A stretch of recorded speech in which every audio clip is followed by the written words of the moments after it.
Monday morning to ya. Hope you're doing good. Hope you had a good weekend. Hope you had a good week last week, and I hope you have a good week planned for this week. Thanks for watching. Thanks for so many of you are so faithful to watch almost every day, and that's awesome. Uh, if you got a chance and you have some stars, hit those little star button. Give me some stars. That's one way you can support the devotions and the other videos I make too. I don't know. It's a new thing I've graduated to on Facebook. So it says send stars, but I think they're about you get a penny a piece for them or something like that. So throw me some pennies, right? Hey, pennies add up too, right? Anyway, I also have the link to my bookstore, which is being revamped even as we speak. Started on that plan yesterday to revamp everything and get it all get together and edited and why? Because I've got some things I want to add. I'm working on 3 things I'm going to be adding hopefully pretty soon. So with that being said, I got a lot on my plate, and I almost titled today's devotion "What's on Your Plate" or "Clean Your Plate." And I was actually getting Chris's bolus ready to feed him this morning. Okay, don't buy any stars. If you don't have any, I had some and I haven't bought any, so forget the stars. It's no big deal. Don't buy them. Anyway, I was getting Chris's bolus ready for this morning, and I tipped over. I just accidentally hit a little container of tomatoes, and they spilled everywhere. And I thought, put them all back in there. And I thought, sometimes our we get too many things in one spot, right? So we get too many things on our plate, and so and then we just can't. I don't like my food to get all together. I like to keep each little thing. And I don't mind like gravy on potatoes, but I want them over here, and I might get my meat close to that. But I don't want anything else in my. Yeah, I want them all separated. And when I get too much on my plate, they all get conglomerated together and all messed up, and I don't like that, right? And so and then it looks ugly, and it's just not cool, right? And so sometimes in life we get too many things on our plate, right? We get too many things, and then it's hard to sort it back out because once your potatoes and gravy get mixed in with your corn and green beans, you can't get it all back out like you need it. You can't get all that gravy off them green beans, right? And so when we get too much on our plate and it all gets all conglomerated, then it's hard to sort back out. And so I'm actually this morning, that's what I was praying and studying about, was how to just get some things off my plate. What do I need to be doing? What do I not need to be doing? What relationships do I need to be in? What relationships should I not be in? I was thinking about a whole lot of stuff because I was looking at a really full plate right now, and I'm like, okay, some of this has got to go. So what is, and I'm talking about getting rid of unnecessary baggage, right? And so I was thinking about all that, and an old story came to mind, and I'm sorry, I don't have a scripture for it, but it was called "The Night the Bed Fell." And my grandmother showed it to me in a book she had way back when I was a kid.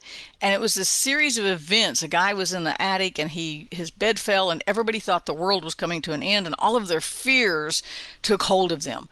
And one lady threw shoes down the hall because she thought somebody was going to come in the house. Another dude drank ether instead of smelling of it because he thought he was going to die in his sleep and he wanted that close by his bed. And so all these things happened as a chain reaction. And it can be so easy for our life to be if we have so much going on, it's so easy to get those little chain reactions and they don't end well, right? And so I was trying to think of a scripture and I thought, do we have that was like that? I mean, I wondered about, last week we talked about Jesus and how he sent the disciples away and sent the crowds away and went alone to pray. And I thought he was getting everything off his plate. He was going back to that, that base and going, okay, Father. And he didn't, it says he just did what the Father said, but he sent the disciples away. He needed that moment. And sometimes we need that moment. Now, you may not, right? For you, it may be something different. It really depends on who you are, your makeup, what you need, and all of that. And so, sometimes we need those quiet moments, and sometimes we need the social moments to balance our lives out, right? So, but Jesus did what he needed to have life balanced out. Well, so I was thinking about that and I thought, there's always a balance. As a matter of fact, in John 16, where Jesus tells him, he says, I've spoken these things to you that in me you may have peace. So he's talking about peace. This is where we talk about piecing out and getting those things off of our plate that steal our peace, right? Right?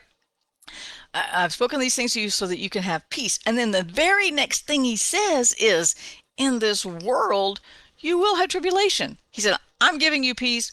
in the middle of the tribulation. And it was like those two things were together. And so that made me look. So I went back over to John 14:27, where we all started with here, that Jesus gave us his peace and he didn't take it back because there was a pandemic or a non pandemic or whatever crisis was, did exist or didn't exist, right? And right there in John 14:27, he basically did the same thing, right? He's, he says, he says, "My peace I leave with you, my peace I give to you, not as the world gives. Give out, don't." And then the next thing he says is, "Don't let your heart be troubled." So it's kind of like trouble and peace are twins, and you gotta take hold of peace, but you're gonna have trouble. But in the middle of the trouble, peace is still going to be there. You can't separate the two, right? You're going to have trouble. We're going to have difficult situations. We're going to have financial difficulties. We're going to have relationship difficulties. We're going to have career changes. There's going to be trouble in this world. There's going to be persecution. Each person's plate is full of different things, right? And so, my scenario is very different than some of yours. I'm a caregiver. That is a whole different scenario by itself, right? Full-time caregiver, right? And then maybe somebody's locked into a really difficult job that they don't like or something. We could sit all day and come up with different list of situations that are troublesome or burdensome or difficult. But what I'm telling you is peace is there too, right? We're not going to be able to get rid of everything that hurts us. We're not going to be able to get rid of everything that burdens us down. We're not going to be able to get rid of everything that causes us pain or stress in our life. But we can always let his peace reign in the middle of it, right? So if we need to clean some stuff off our plate or clean some stuff out, which is where I am right now, then it's just got to happen. But it's worth it, because when I get those things out of my focus and get those things off of my plate, it's much easier to focus on the peace that he gave me. It's much easier to focus on the grace that he's equipped me with. It's much easier to think about his mercies that are new for me every single morning, right? And then it's easier. It's still not easy always, but it's easier to let his peace reign, because I'm not distracted by so many different things. And look, I distract myself, y'all. I don't need anything else to distract me from his peace, because I literally distract myself, right? I can be in the middle of something, and it's just my life. Welcome to it, right?